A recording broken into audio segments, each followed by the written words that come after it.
Since the pandemic began, more Australians opted out of living in major cities in favour of the regions, enticed by the prospect of lower prices and the newfound possibility of remote work.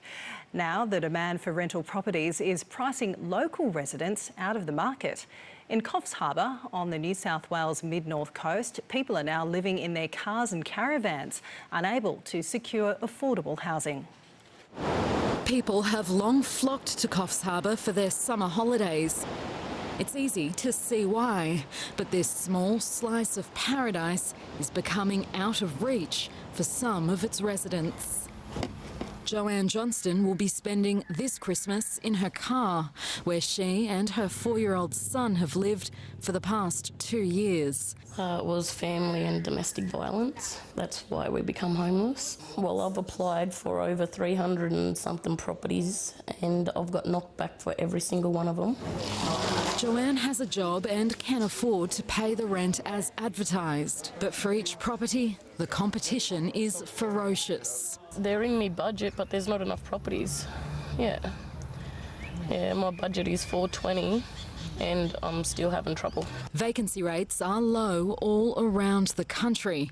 On the mid-north coast, they've plummeted to 0.8%. In the affordable housing market, agents say there's even less available. The market's like any market, it's a pyramid. There's always more people looking at the bottom than there is at the top. So yeah, there's strong demand, and really it comes down to those that present the best references, the best affordability. The local advocacy group says the housing crisis has now developed into a homelessness crisis. There is people in caravans, there's people in tents, there's people in sheds.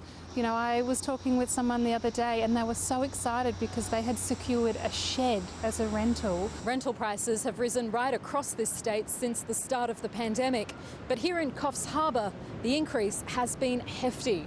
Over the past 3 years, the median rental price is up by more than 30%.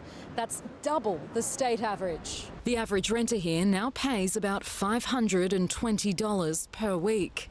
This is what it gets you. There's mould in the bedroom. We've had a leak from the upstairs unit. We're paying $500 a week. It's 3/4 of my wage per fortnight.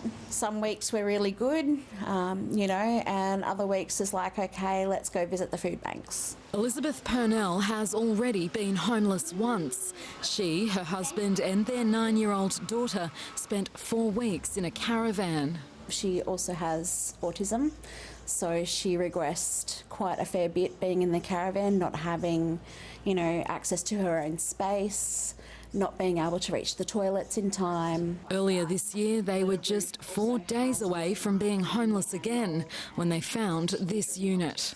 What's that noise now?